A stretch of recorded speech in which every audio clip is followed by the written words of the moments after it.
Good. Okay. Hi. How's everybody today? I am Jessica Lewis. I am the founder of a little company called Sculpt Your Life. It's founded on the principles of anybody being capable of meeting any health and wellness goal, meeting and maintaining any health and wellness goal if they will simply move well, eat well, and relax well. I always talk about it as the three legs of the stool. It's right there on my homepage. And if you want to learn more about all this, the easiest way is to just Google me, Jessica Lewis, Sculpt Your Life. Any combination of those words, I'll probably pop up. I've been told that's always the case. But if you're looking for my company website and you want to be really granular about it, you want to get the exact address, I do spell the website a little bit differently than you would expect. So here's my company logo, Sculpt Your Life, right? But that spelling was taken when I went to get the domain about 19 years ago. So it is spelled www.sculpt, S-C-U-L-P-T, urlife.com. That's how you find me. All right. And remember, I just told you a moment ago, relaxing well is one of the three legs of the stool. And that's why we're here week after week after week at the Cancer Support Community. I'm so very grateful to be able to teach folks on the live stream here Tai Chi Cha. You've heard of Tai Chi, right? Who hasn't? Ancient Chinese secret, right? But really, most people don't realize that the phrase Tai Chi is almost like an umbrella term out there. And actually, most of the time, when you hear somebody saying Tai Chi, what that person who just said it doesn't realize is they probably were abbreviating the full phrase of most Tai Chi practices. The full name is actually Tai Chi Chuan. And if you translate the phrase Tai Chi Chuan from Chinese into English, what it means is supreme ultimate fist. So you can tell right off the bat that most Tai Chi practices have something to do with martial arts. However, in the Western Hemisphere, there is a practice that was developed on this side of the planet that actually moved east. There are no other Tai Chi practices that were developed in the Western Hemisphere and moved east. They all were developed in the East and moved west. But there is one Tai Chi practice that is nothing other than a moving meditation or even a moving mindfulness practice. It has been qualified as such by a number of our really most leading medical authorities, and that practice is Tai Chi Cha. I don't know if you can zoom in on a live stream. I don't think you can. But here is the full name of the practice that we're going to go over today. The third word is pronounced cha, like chuck wagon, but it is spelled C-H-I-H, sort of like chi with an H on the end. And if you were to translate that phrase from Chinese into English, what you come up with is knowledge of the supreme ultimate. So you can tell right off the bat the difference between Tai Chi Cha and pretty much all the other Tai Chi practices in the world. This is nothing other than a way to tap in to that spot in the human body that is always the same, never changes, connects us all to everybody and everything. If we know from physics, if you boil all of us down to our absolute essence, every leaf on every tree, every blade of every piece of grass, and every person, we're nothing other than the exact same kind of molecules, all spinning, spinning, spinning, spinning, spinning. But we get so busy with our day-to-day lives, we kind of forget. It's almost like we're the ocean in the middle of a class 5 hurricane, right? On the surface, everything is breaking loose up there. All hell is breaking loose. I mean, people are dying up there. That's kind of like what goes on in most people's minds all the time. There's so many thoughts. It's like a hurricane up there. But if you go down just a little bit deeper, down into your gut, maybe, it's very quiet and still and kind of dark down there, kind of like just dropping down a little deeper in the water during a cross-wave hurricane. It's very quiet down there. So this is a great way to tap into that just wonderfully quiet, almost eternal spot that's inside of all of us. So rather than me talk, I could talk for about an hour about all the medical benefits of Tai Chi Chuan, the history, and everything you'd ever want to know. Let's get down to the practice. So one of the distinctions between this and pretty much most other styles of Tai Chi is that in between each one of the movements, we come to a motionless position, right? The outside of the body is motionless. Of course, there's all kinds of stuff flowing around on the inside, right? Blood, breath, thoughts like a river, all kinds of stuff. But in between each one of the movements, we come to a motionless spot. So we flow from and then back to motionlessness. So let's all figure out what that position feels like for each of us. It might be different for you than it is for me. It might be different for me today than it was yesterday. Everybody's body is a little bit different. And then we'll do a little bit of traditional mindfulness. We'll just be there and, you know, focus on something that we normally don't pay any attention to for a few moments, and then we'll do our actual practice, okay? So let's find the position first. If my feet were my hands and I could pick them up and show them to you easily, you'd see that my feet are in a shape of a V right now. So find your personal comfortable V position for your feet. It doesn't matter if it's this, that's fine, but see if you can at least place your heels a little bit closer than your toes, okay? All right, now lengthen your knees, and you might even want to let your weight kind of drift to the front of your feet. In fact, I'm going to turn sideways so you can see what I'm talking about. Lengthen the knees and let your weight kind of shift forward. And I bet you'll feel the whole body kind of elongate, right?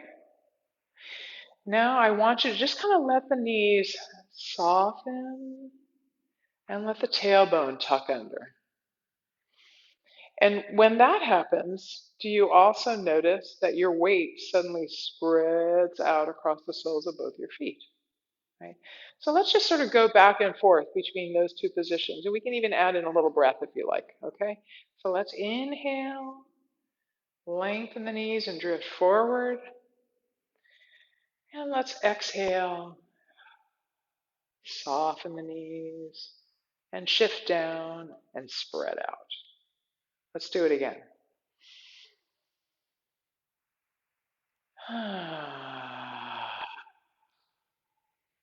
Nice. Let's do it again.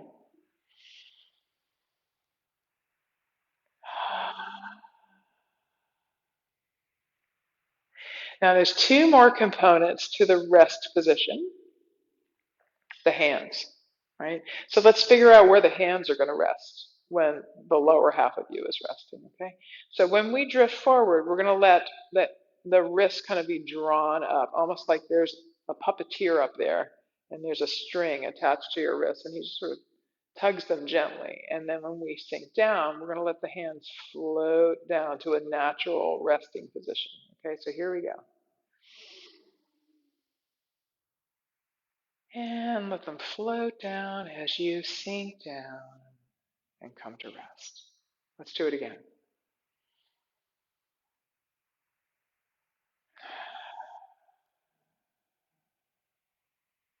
One more time.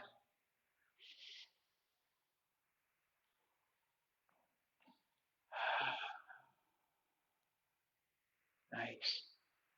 So what we're looking to do is let our palms rest energetically on that cushion of energy between them and the floor. So it's almost as if there was suddenly an invisible countertop down there and your palms are just sort of there, right? And actually what's happening when your hands are in this position is your wrists are what we call open, and it generates a lot more energy flowing up and down the big meridians in your arms than if your fingers were hanging down.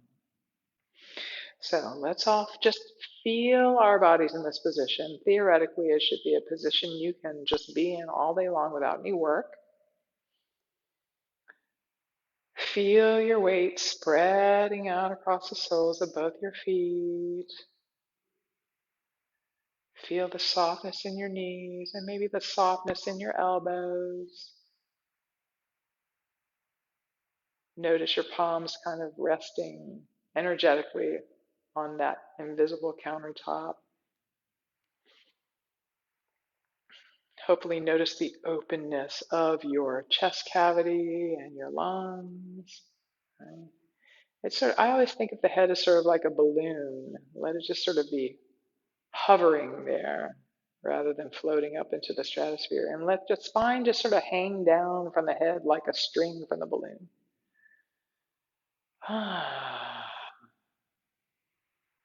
Now, while we're in this position, I want you to go inside your body with your mind's eye, with your awareness, and locate a spot, perhaps something we've already talked about now, your palms resting, or the soles of your feet touching the floor, your tailbone tucked under.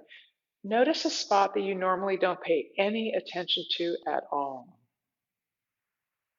And we're going to, as the Buddhists would say, we're going to call the bell. That's a fancy way of saying I'm going to ring it 3 times. And just keep paying attention to that spot until you hear me calling you back. Okay? We're going to use this sort of as a little bit of a gauge as to how relaxed you are, both before and after the practice. So pick the spot, think about what spot you're going to focus on, and let's begin.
So welcome back in case you went anywhere metaphysically. Okay. Oh, I was focusing on the soles of my feet touching, actually, the insides of my shoes rather than the floor because I got shoes on. But think about this. Even if you don't learn any Tai Chi Chap from me today and never embrace this and never practice this again, if you just learned how to notice the sensation of your feet touching the floor and you practice that for the rest of your life, I have still improved your health. So, lesson over. See you later. No, but seriously, how often in life do you stop to think about the soles of your feet touching the ground and you let your thoughts be where your feet are? It's very, very rare in this first world country that we live in, where we have a lot of first world problems, that we really are where our feet are mentally, right? So anyway, let's begin. I think to save a little time, what I'm going to do is I'd say at least half of these movements are done in series of 9. The rest of the movements are typically done in 3 sets. Sometimes each set has 3 components to it, which adds up to 9. But to save some time, I think what I'm going to do is this first half, do mostly just 6 repetitions of those. And that way we won't short shift the second half. All right. So, and mostly, I'm not going to do a lot of teaching today. Let's go old school. On my website, by the way, I have a wonderful silent mirrored standing practice. And if you just ask your body with kindness and compassion to to do some reasonable facsimile of what you're watching today, you're going to be doing great Tai Chi Cha because there's no such thing as bad Tai Chi Cha. It's all good and it just keeps getting gooder. Okay. And also, when I face you today, I'm going to mirror. So if I step out with this leg, you'll probably step out with your left. But I'm probably not even going to use words left and right as best as I can because that's not helpful, right? When I turn to the side, I won't mirror, but when I face you, I'm mostly going to mirror. So let's just feel the body at rest. We're all in that comfortable rest position. We're going to do the first movement, which is called rocking motion. Right? And we're just going to shift a little bit over here so this empty leg can step out almost without any effort. We always say the best way to do Tai Chi Cha is with the effort of no effort. And we're going to let the weight shift to the rear. So all you need to do is lengthen the knees and put the hands back there. And yep, it's in your heels, right? And now we're just going to let the weight shift forward and back. All we're doing is let the weight flow forward and flow back. And the whole body is actually going to come along for the ride if you just follow the weight shift. Well, there's even a little bit of an up and down component here too. Of course, the hands rise a little bit and then they sink down. But we're still mostly just focusing on the weight shift forward, and then we just lengthen the knees. That causes that little lift. And back, and then you just lengthen the knees. Most of the time, the knees are just as soft as they would be if you were hanging out in the rest position. I think we've already done more than 6, so we're just going to do 2 more. And this one's going to be our last one. We want to head back the way we came from. Take a few moments to feel the body at rest. And now we're going to get ready for bird flaps and swings. Just place your hand, actually touch your hands as if you were going to pray, but their hands are down here, all right? Then give your hands a little breathing room. That's where you're going to place your hands. Palms as close as your fingers, okay?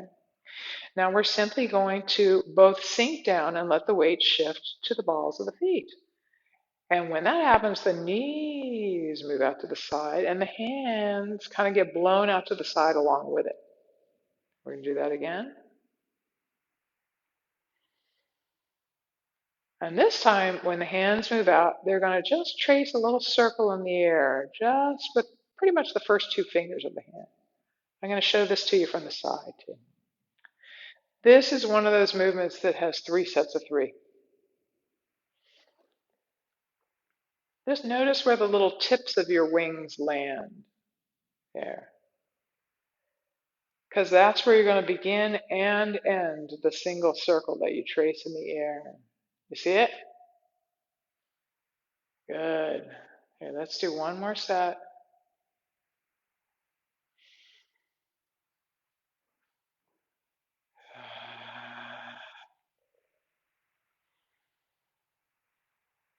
Here comes the circle.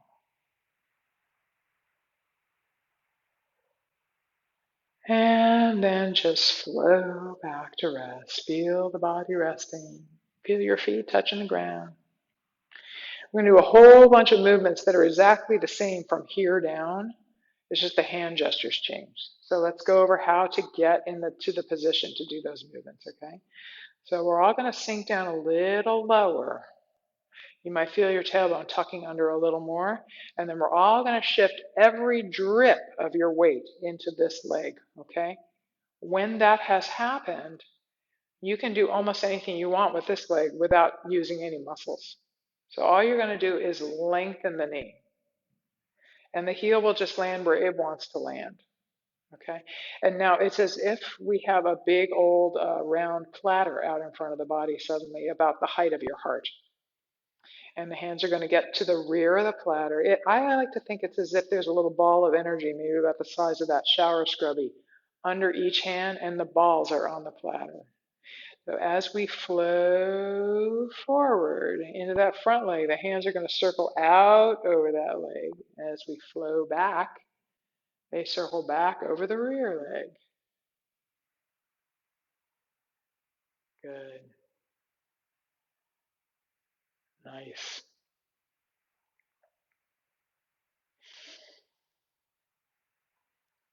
Remember I told you a little while ago that I want you to ask your body with kindness and compassion to just do something like what you're seeing here? All right, because even if you're worried about, am I doing this right? That is not using the effort of no effort. That's too much work. So just copy me. This is our sixth one. So we're just going to stand up on the leg that was filling up, and it kind of pulls everything back together again. Feel the body resting. I'll turn sideways so you can see the other side from the side, okay? So here we go. We're going to sink down, shift all the way over, probably into your left leg now. Extend the other leg, whichever one it is, and as you flow forward, look, that front leg fills up and the rear leg empties. And then the rear leg fills back up again. See if you can make this weight shift forward and back as continuous as the circular hand gesture. See if you can. Just flow like waves on a beach. You know, we know that that's a cycle, right? Because the wave turns around and moves back into the water, but we don't know exactly when that occurs because it keeps moving. It doesn't stop. It just changes directions. And I think this is 6. We're going to call it 6. And then just stand up on the filling up leg, and it kind of pulls everything together quite easily. Nice. And now we're going to do a slight variation on that movement. It's called around the platter variation. Here we go. We're going to sink down, shift over, lengthen the empty knee, and up. Here's the variation. And then it's gone. There it is again. And then it's gone. It's like the hands are still moving around that exact same platter, only just in front of the shoulder on the same side of the body as the outstretched leg. Suddenly the fingers lift, and there's like a ball of energy between the palms now, rather than under each palm. And you just sort of show it the front lip of the platter, and it'll drop off by itself. We don't even have to push it. We're going to call this 6 because I'm not a great counter.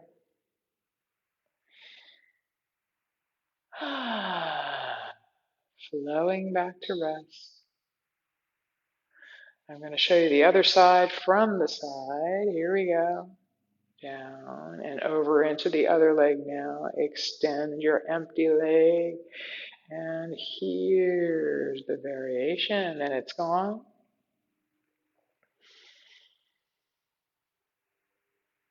Nice.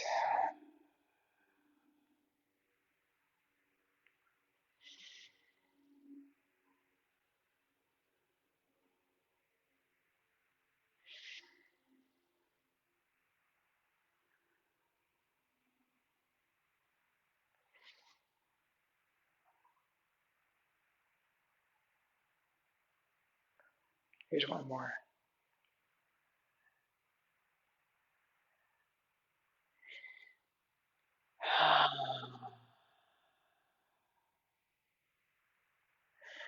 Let's do our next move. It's called bass drum.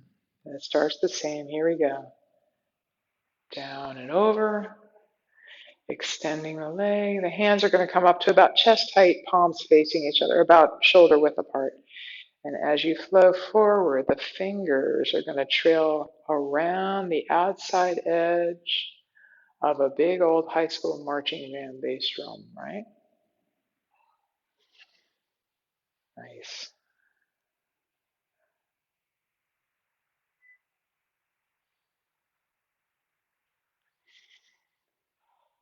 I'm going to show you from the side. This is interesting from the side. Right.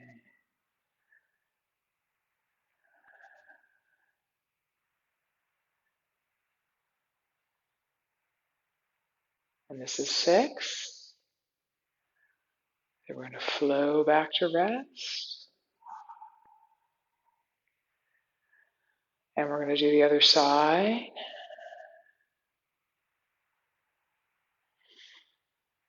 Now, I mentioned earlier about moving in a circular way, or at least a continuous one. I could probably talk for the whole hour about all the medical benefits of this and every Tai Chi practice, actually. But one of the reasons why this practice in particular and Tai Chi in general, this is 6, our last one, helps you get well and stay well is because when you're doing Tai Chi practices, just follow me here, we're going to do Daughter on the Mountaintop.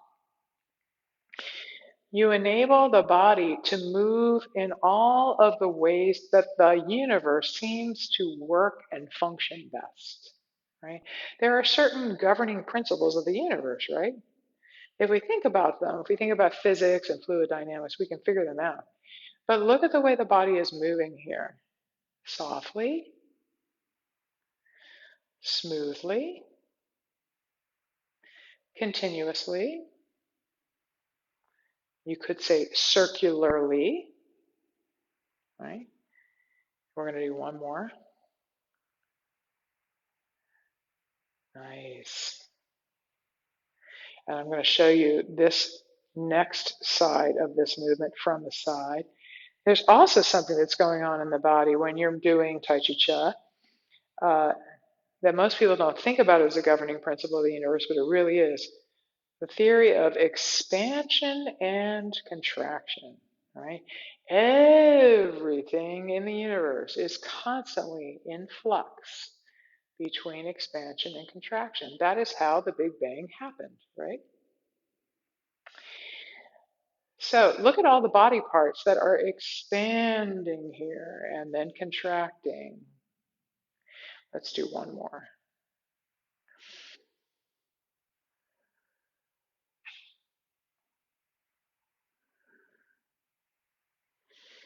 And now we're going to do a movement called Daughter in the Valley. This one is actually so interesting. It's a perfect complement to Daughter in the Mountaintop, which is what we just did. Here we go. So the most important thing that's happening in the body in terms of expansion and contraction when you're doing Tai Chi Cha is our energetic heart. Every ancient practice believes that we have sort of a second brain in the body that's way more important than the brain in your head.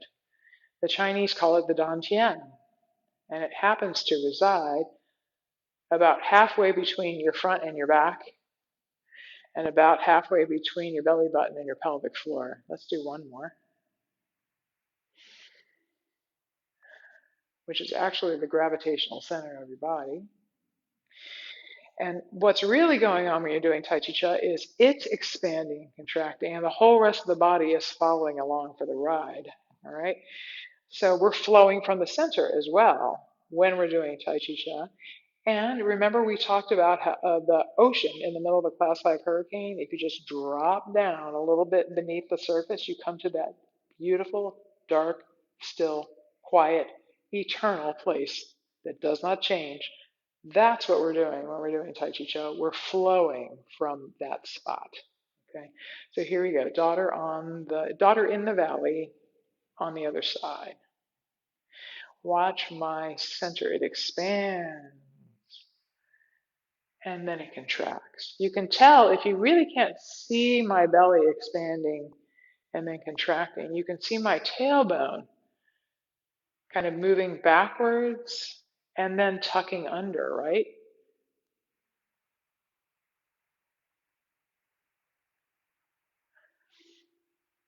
We're going to do one more.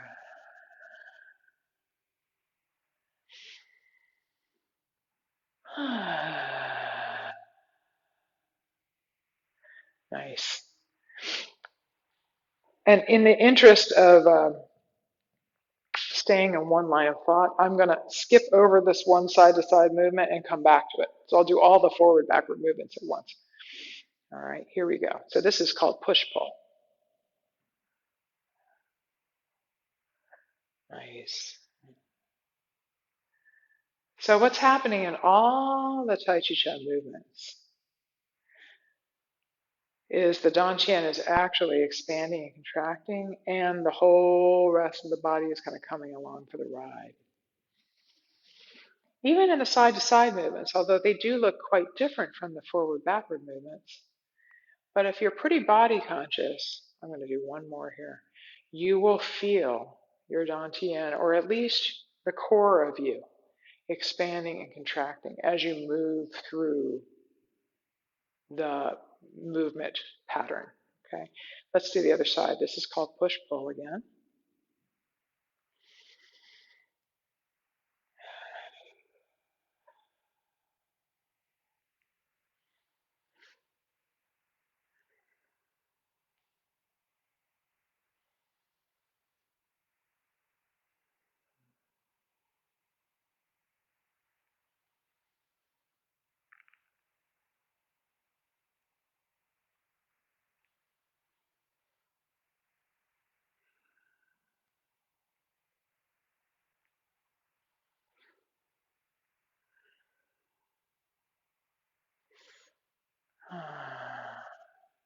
Nice. Let's do pulling in the energy. This is the last forward backward movement in that whole first half of the series. Looks just like around the platter and around the platter variation, only the palms are under the platter now.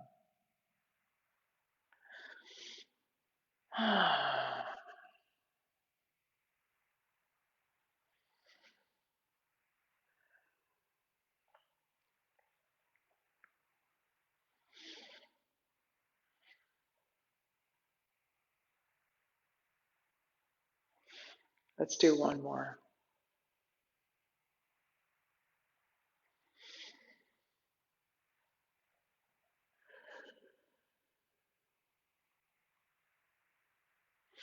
And let's do the other side. Here we go.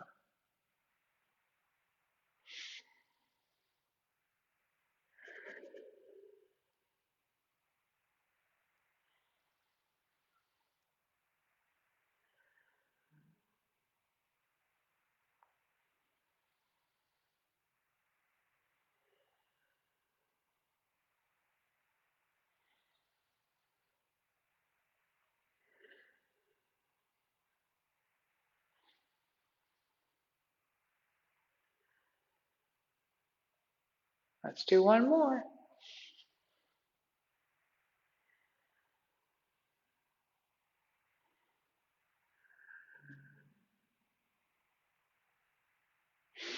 All right, let's go ahead and do carry the ball to the side. So here we go. Really the same principles of movement, only this direction rather than this direction, okay? Now remember, I'm going to mirror you. I'm also going to modify this movement slightly because I don't want to walk out of the view of the camera, and I don't want you to walk out of where you can see me on your computer. All right, but just copy me here. So here we go. We're still going to sink down, and we're still going to shift over, but we're also going to allow the upper body to turn. And the way you'll know if that happened is you'll probably feel your weight kind of shift backwards into this butt cheek. But you'll also notice that now one shoulder is back and one shoulder is forward. And the arms are just, hanging down below the shoulder. So now I've got one hand that's forward too, right? Because the shoulder's forward. So what I want you to do is raise the back hand, like you're going to wave at me, and then cover it with your other hand. So it's almost like you're holding the same size ball you were when you were doing around the platter variation. And now this leg is probably completely empty, right? So just let the heel sneak away from the body until it can't comfortably go any farther. Wherever it lands is fine, right? And now we're going to let all the weight flow from this leg into this leg, just like we did when we went forward backwards, only we're going side to side. So here we go.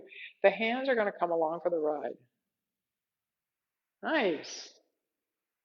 We're going to do 3 rotations.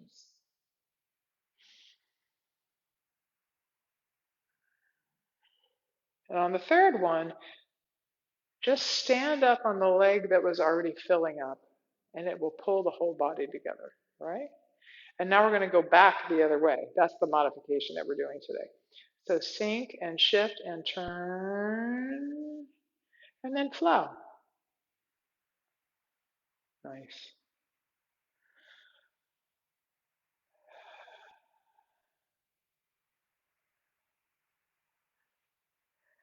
And then just stand up on the leg that was filling up. Float down to rest and begin again. This is another one of those movements that has 3 sets of 3.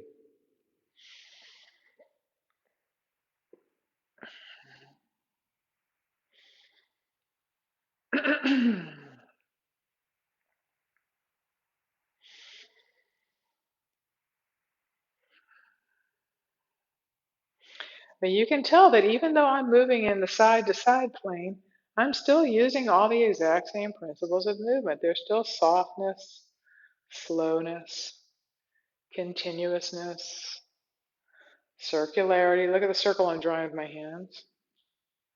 Flowing from the center, expanding and contracting. See if you feel the dantian expanding and contracting. Here we go. Right now it's expanded, but it's going to expand even more when that empty leg sticks out. And then it contracts a little bit and then it expands. It contracts a little bit and then it expands. So here's the thing. Anytime one leg is trailing out behind the other and all your weight is in one leg while the other leg is empty, your dantian is expanded fully. But whenever one or two knees are bent, or soft, you could call them soft, the dantian's at least contracted a bit, sometimes more than just a bit. So here we go. See if you feel it. Expand, contract, expand, contract, expand. You feel it?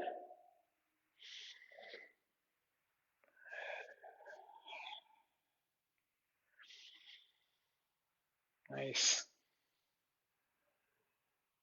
So that was our third set. You know what, since we just really focused on carry the ball to the side, I'm going to skip all the way down to passing clouds because it's really the exact same movement pattern, only instead of the hands moving together, they're going to move independently, okay? So here we go. We're still going to sink, but we're going to shift this way now, and we're going to turn, and just one hand is going to go up now, and the palm is going to face out like I'm high-fiving that door over there, okay? We're just going to leave this hand here until it has something to do. Now let your empty leg, let me move over a little bit so I don't kick my stuff. Let your empty leg just move away from the body. Let the heel go wherever it wants to go when that knee extends, right? And now we're going to shift that direction. It's going to pull the hand along for the ride. And when we shift back again, here comes the other hand.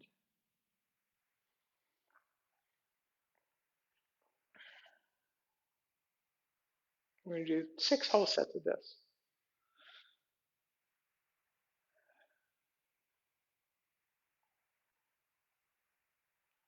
I love passing clouds.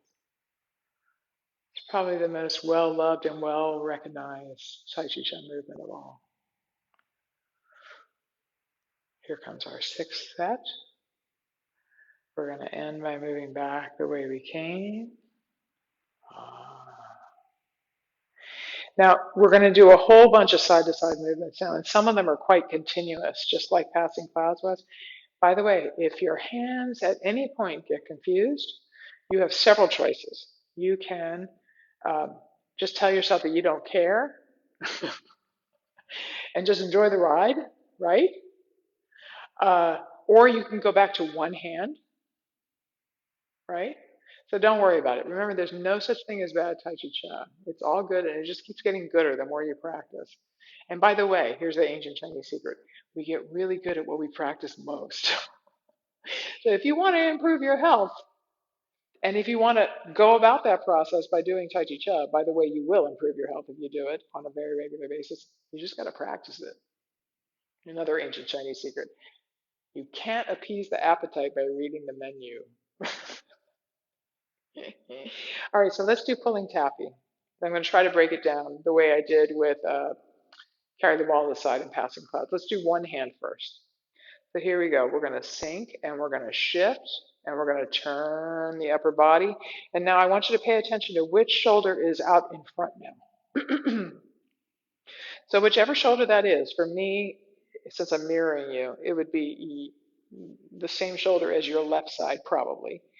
Just place that arm across your belly with the palm facing up. You could even pretend you have like a platter on this hand. You don't want to drop anything off the platter, so you want to keep it very horizontal. Now, this is your empty leg, right? So just let it kind of move away from the body on its own. And now we're going to flow from this leg to that leg. And the arm will just open up, almost like you're opening a door. And here are the hinges, right? And now you're just going to stand up on this leg and then flow down. Let's go back the other way, one hand at a time.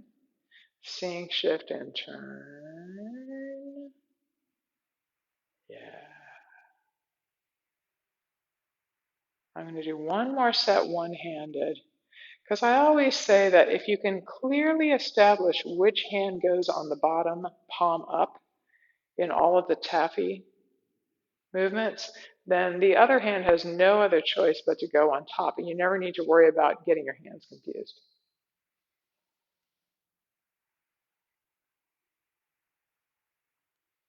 Now in this third set, we're going to add the second hand. So let me break it down a little bit for you, just copy me. Here we go. The other hand just sneaks up on top. It's almost like you're making a little sandwich of your arms there, your forearms. And when you shift, the hands pass over each other. You're pulling sticky, gooey, silky, soft energy between your palms here. A nice full pull. Pull. Taffy. Nice. Now just feel the body resting.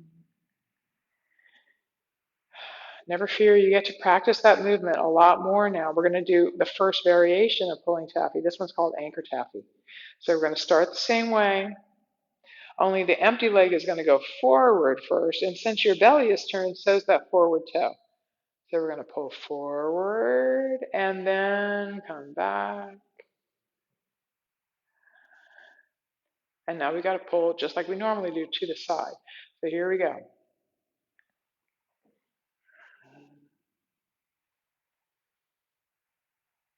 Nice. And let's pull forward.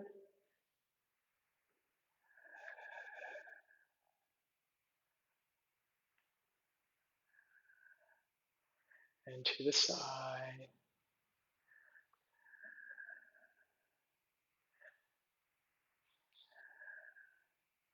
I always say that doing Tai Chi Cha is kind of like slow-mo walking, and sometimes it's like starting to walk and then changing your mind. This movement is a good example. We move forward and then we just come right back before we really make the complete shift. And to the side.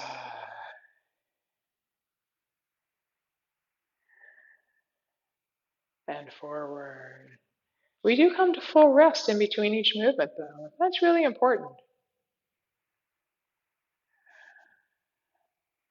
And back again. There's a couple reasons why that's important. The first thing is what's happening in the body when you're doing the moving portions of Tai Chi Cha is the energy that's already innate. You could call it Chih, or you could call it electrons, or whatever you want to call it, right? It gets kicked up, and so it really starts to move a lot more freely and more copiously. But when you come to the rest position, sometimes just between the moves or sometimes in the middle of the moves, all that energy you just kicked up actually settles down in the marrow of your bones. And I don't think that it's a coincidence. They haven't done a study on this exact thing I'm about to tell you about yet, but I bet one day there will be a study on the fact that I know personally a number of people who have radically increased their bone density, and they did nothing in their lives except adding Tai Chi Cha. Interesting. The bone marrow is the cradle of your immune system. It also has everything to do with bone density, right? We're going to do the next variation of pulling Taffy. It's sort of like a combination of both up and down and side to side moves. It's really kind of cool, okay? So we're going to do that same sinking and rising thing that we did at the beginning when we were just trying to find our rest position. Let's do that. Just sink down, actually shift to your heels. And then let the whole body expand as you shift to the balls of the feet. And the fingertips are just mimicking that down and upness. Then when you drop down, the fingertips are going to rise, and then you're just going to roll over to the side and pull the taffy. Yeah. I'll do this part from the side. Here's the sinking and the rising and the sinking and the rising. And this time when you sink, you're going to flow and flow to the side.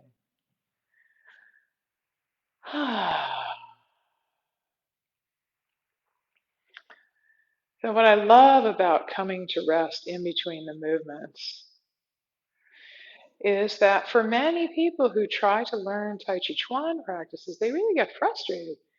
But not only are there often, sometimes 108 moves, but there's no stopping and starting points. So sometimes it's like a 4 or 5 year process just to learn the moves.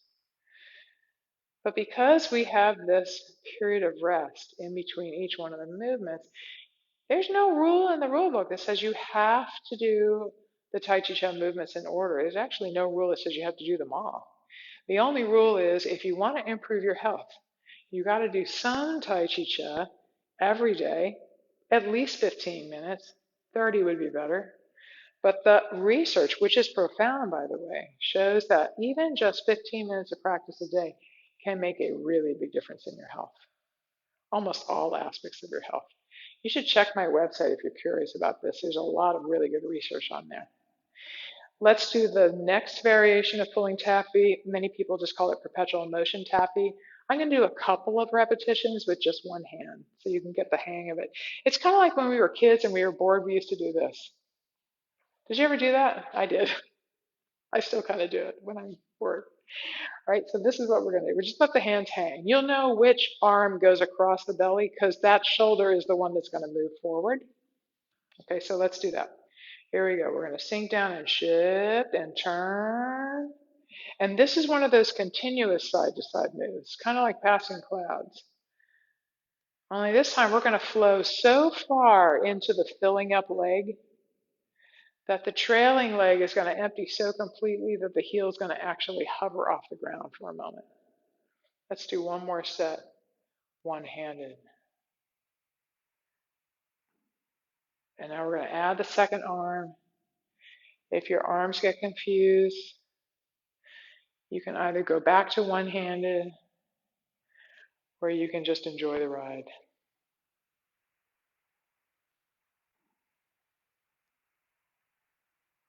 This is the last one.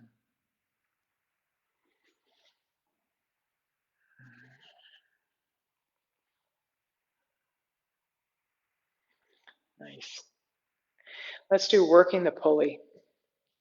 This also is a very interesting move. It's both forward, back, and side to side. So it has that sort of complexness in common with wrist circles taffy. It's just different planes of motion, right? So we're going to sink down. We're going to shift over. So you probably already guessed this empty leg is going to extend, and this hand goes up. So the hand on the same side as the empty leg goes up near the shoulder. The other palm faces the sky. You probably already guessed we're going to flow forward from this leg into this leg, and this hand is going to come too, but the upper body is going to turn when that happens. And look what happens to this elbow when that occurs. You can already see it. See how the elbow just naturally gets behind the body? And that's going to enable this arm to do almost anything you want without any effort. Okay, so I'll shut up now. Just copy me. Here we go. Nice. When we do the other side, I'll show you from the side. And for sure then you're going to see that the reason why this is called working the pulley is because it's sort of like there's two old-fashioned clotheslines, one on either side of the body. And there's a pulley in front of each hand and a pulley behind each hand. And the fingers are just sort of running around the string that attaches them. This is our last set. And the back half of you just sort of slows down so the front half can catch up. Let's do the other side. Here we go. Sink and shift. Extend the empty leg. There goes the empty hand up to the shoulder. The other palm faces the sky. Look, now you see my back. And now you see my belly. That's how you know that my upper body is turning. But if you don't let the upper body turn, the shoulders are going to start getting very angry at you because they're going to have to do a lot more work. It's the turning of the upper body that enables the arms to flow without any effort here. I think this is 6. I'm not sure. We're going to call it 6.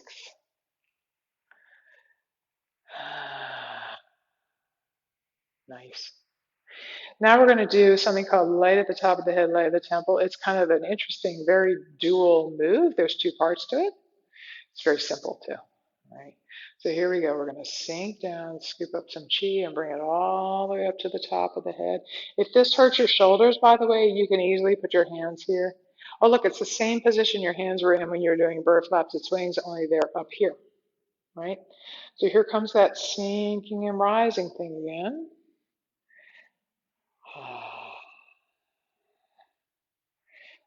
One more. Now we're going to circle forward with the hands while your body just sort of stays put. It's like you're mixing all your really important energy with the cosmic soup up there for about 6 seconds, and then hold for an equal length of time, about 6 seconds. And then we're going to sink and rise and sink and rise and sink. And the hands are going to circle all the way around. And we're going to fold the energy in and rest. Nice. And then we're going to do the second half. Bring the energy up to the temples. Sink and rise. Sink and rise. Sink and rise. Now mix forward for about 6 seconds. And confuse that monkey mind up there, right? And hold an equal length of time. And we're going to sink and rise. Sink and rise. Here we go. Circle. Fold the energy in. Float down to rest. Nice. And now we're going to do a movement called Joyous Breath. We're going to make a breath that's sort of like you're polishing your glasses, only with the lips closed. So it sounds like this. Okay, so let's sink down and flow a little bit over to this leg so this leg can step out to the side, turn your toes forward. We're going to sink down while we're using that breath. And the hands are going to drop down too.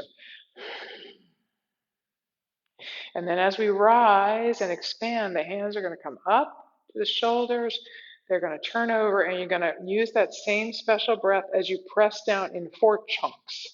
Okay, here we go.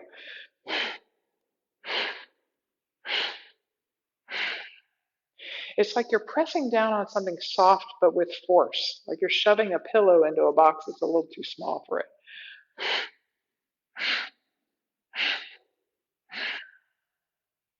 One more.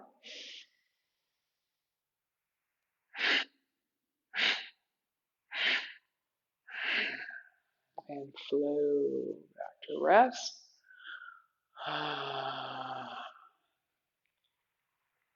And we come to the last movement, well, the 19th movement. There's one more movement, but it's really not a movement, it's a pose. 6 healing sounds. I could talk for at least a whole hour on 6 healing sounds, but we have no time. So I'm just going to do it, talk you through it. We're going to actually sort of aspirate the sounds from the dantian, or at least from the diaphragm, rather than say them out loud. Okay, so rather than saying the word ho, we're going to do it like this. Okay, so here we go. We're going to go forward and back first with just the left hand and the left foot and the sound ho. And we're going to come back. That front foot's going to lift up. We're going to go forward again with the sound hoo. And now we're going to sweep to your left with the sound su. Now the right foot and right hand are going to come forward with the sound sh. Both hands with the sound she. Sweep back to your right with the sound chui.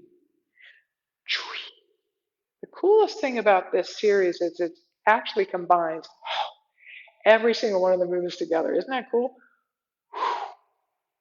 Here comes su. The next sound is sh. The next one is she. And this is a chui. We're going to do it again. 3 sets, right?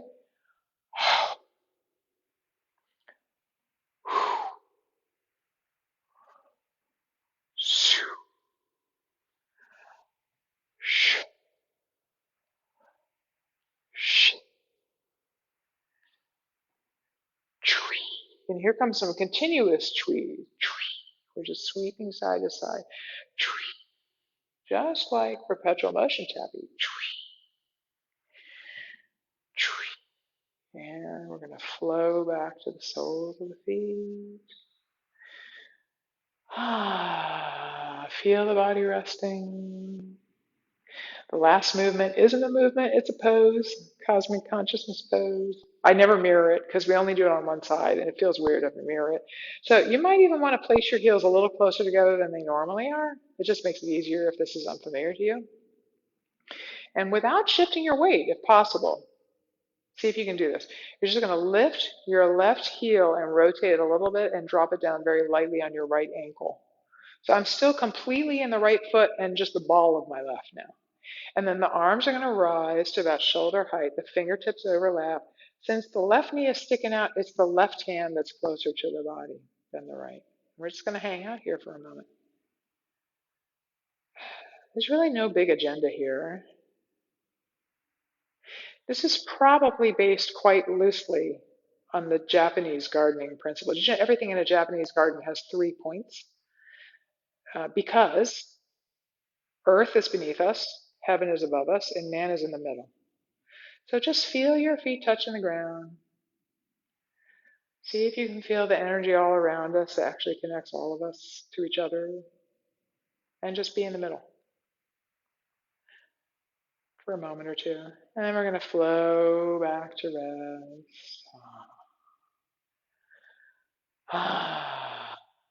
And while we're hanging out here, go back inside with your mind's eye or your awareness, depending on how you look at it. And pick a spot to focus on. Let me get my singing bowl. Did you pick your spot? I'm going to focus on the soles of my feet again. I'm feeling them touch the insides of my shoes, which are firmly placed on the ground. I'm going to focus on that without judgment to the best of my capacity while we call the bell until I call me and you back. Okay, you ready? Here we go. I mean, you can focus on anything. That's just what I'm focusing on.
Now, I wonder if you noticed any difference in your inner landscape. when we did that at the end of the practice than you did at the beginning.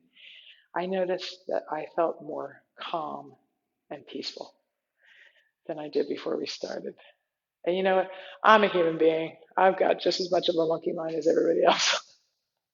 The only difference is I know I have a monkey mind. Some people don't even know it, right? One of the beauties of this practice is it's like a bridge between your conscious, uh, all your conscious body systems and your subconscious automatic body systems. You know, like we breathe whether we know it or not, but sometimes we can notice that breathing. That's one of the really amazing beauties of this thing. Anyway, I loved teaching you today. I think you can tell that I just love teaching. It's often the best part of my day. And I'm Jessica Lewis. And if you want to learn more about Tai Chi Cha, you can easily pick up a ton of information on my website, www.sculpt.com. But if you don't remember that funky way I spell my website, you can just Google Jessica Lewis or Sculpt Your Life or some combination of the two. I promise you, I'm going to be the first one to crop up. That's my company, Sculpt Your Life. And again, it's founded on the principles that everybody can meet and sustain any health and wellness goal if you simply move well, eat well, and relax well too. Really important, actually, maybe the most important leg of the stool. And I'm really grateful to be with you here again today. We're always here on second and fourth Wednesdays at noon. Actually, next time, we're going to be exploring the very subtle variations in which we do this whole practice seated. So if that's of interest to you, you might want to tune back in. I'm going to be working with Erica Narducci, who's the director of the Cancer Support Community. She loves Tai Chi Cha. I love teaching her. And we're going to do the seated practice together. So please tune back in a couple of weeks, okay? So I hope to see you on the second Tuesday of March, and take good care.